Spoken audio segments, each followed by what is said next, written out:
That's all nice, but all with a plastic nock. And we need to move onwards to self nocks. Cheaper, nicer, shoots well. How to make a self nock. Right, let's have a look at this drawing. I'm not good at drawing, but it will have to do. These are the wood grains in there. The cut for the self nock goes across the wood grains. Not along the wood grains, otherwise you'll split open the whole shaft. As soon as you apply force to it with a string, it goes straight across. So, with your shaft, you find the wood grain and a pencil. Find the wood grain and go 90 degrees on that.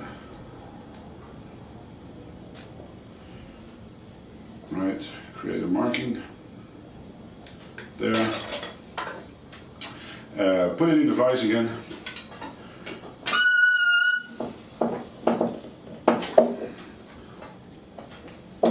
Not too tight, otherwise you'll damage the shaft. And cut this with a simple saw about 1132 deep, 9mm. Now I hear you thinking, you've seen footage on YouTube on how to make this and drill a hole first. That's done so it clicks on the string. It's no use, it's not a necessity, doesn't need to click. You have one finger above the shaft, two below. With a gentle bit of squeezing, it's not that relevant that it needs to click on the shaft. We've opened this with a simple hacksaw, and then we'll open it with a tile saw a bit more. The tile saw. Round blade, about 2 mils wide, usually quite good for any string with about 14 strands, B50 darker or fast flight. Cut this open a bit more. Keep one finger next to the saw, otherwise you can't guide it. Just deep enough to get rid of all the cuts made by the other saw. Then a bit sideways like this. This will neaten up the first cut and makes it look pretty. Get your taper tool out. Taper just a tiny bit to create a nice and even around it, and do the rest with sandpaper. Nice, round, tactile. This bit is going to stick out your quiver. So all your fellow archers, your friends and colleagues in this nice game, will see what sort of a product you've made. Now for lower draw weight bows, this will do. You can now fletch it, cover it in some varnish, put fletchings on, whatever your finish is to your liking. Whatever the finish is to your liking, but for higher poundage you will need some reinforcement just below the cut we've just made. Whipping threads. What sort of whipping threads? Well, this is a cotton based thread, sinew, artificial sinew, silk, all that's the same. Right, create a loop, hold on to the loop, rotate over a small bit of wire, rather tight, neaten it up with your nails a bit, and then rotate the shaft. Don't do this because you can't see what you're doing. Rotate the shaft so you can look at your work. So you put all the threads next to each other. Make it look neat and strong. You can do it as wide as you like, 1/4 of an inch, 6mm will be sufficient. Into the loop, pull the short bit and tug it underneath the binding. There. Cut off the longy bits. there, secure with a bit of glue.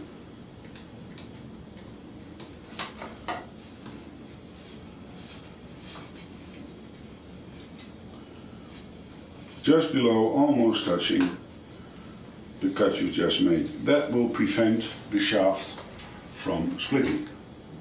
I like this approach to shafts, to making arrows. So let's put some fancy fletchings on this. A couple of ways how to cut your fletchings. For this arrow I'll be using a big Swan cutter. Load the cutter. Close. And hit with a big hammer. Mind your ears.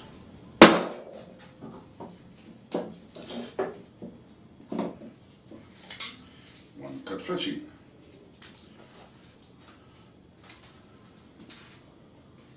Let's do 4 fletchings. Load the thing.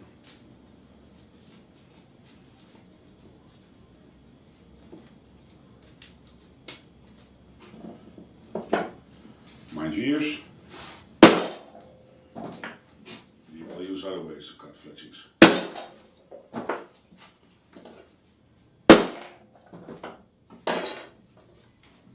Done. Let's glue those onto the shaft. We want a rather large jig.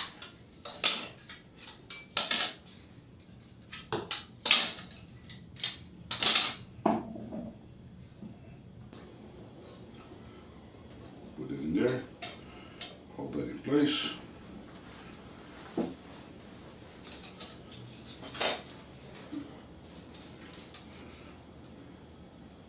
Load the fletching into the clamp. Now again, if you apply some varnish to the shaft first, the glue will set way faster. Now, if you're going to finish the shaft in varnish or no finish at all, that's all fine. If you want to put them in oil, Danish oil, boiled linseed oil, whatever oil, that won't do, because it will show through. And you can't oil the shaft before applying the fletchings. They won't stick. So then you will just have to be a wee bit more patient.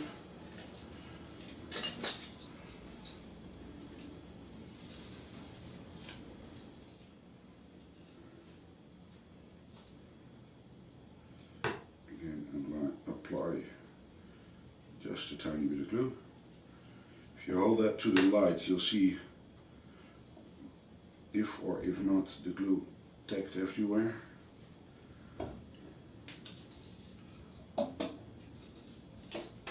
There.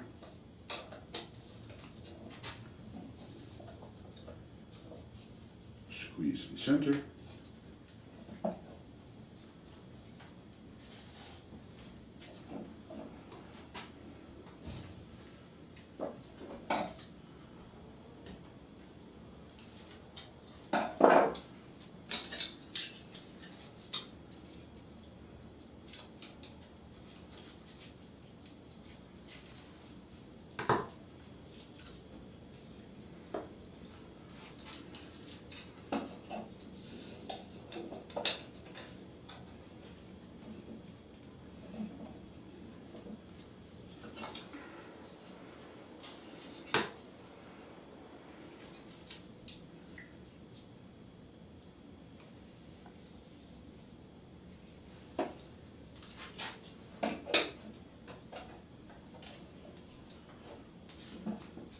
Make sure they're all set nicely. This one is not done. And leave to dry. Let's get the clamps off this jig.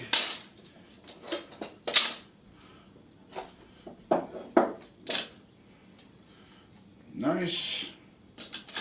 Right.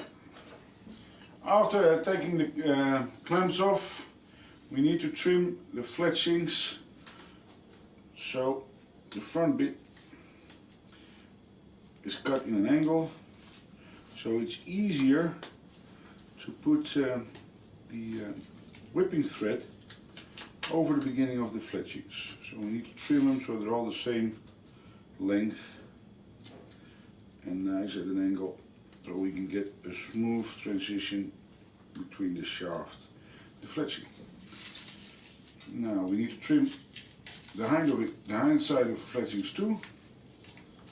Now in this case I don't want a trailing edge, so I'll cut that off with the scissors. Gives us a bit of more workspace. There.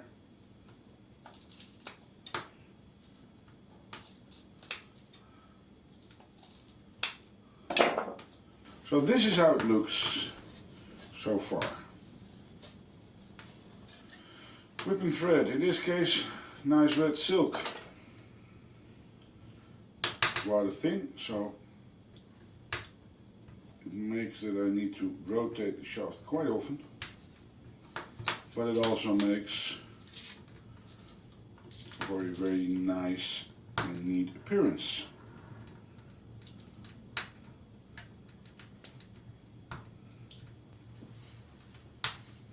Again, I'm rotating the shaft.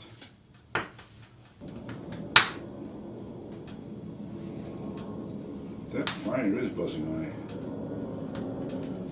We found some records of red, black and gold silk used in medieval times, so it's quite authentic.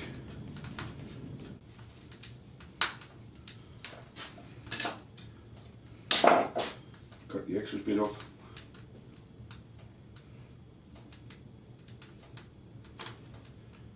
Through the loop. There. And pull the first bit. Pull both. Tighten up.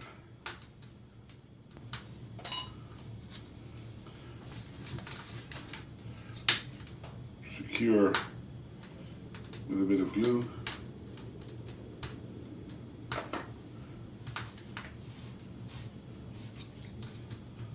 Done.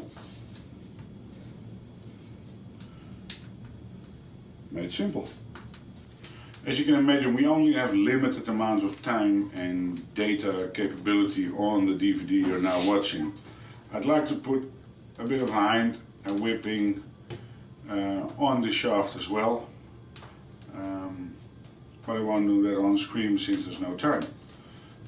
I'm sure you get the drift. Get one there, get one there, get one there. 3 is always good.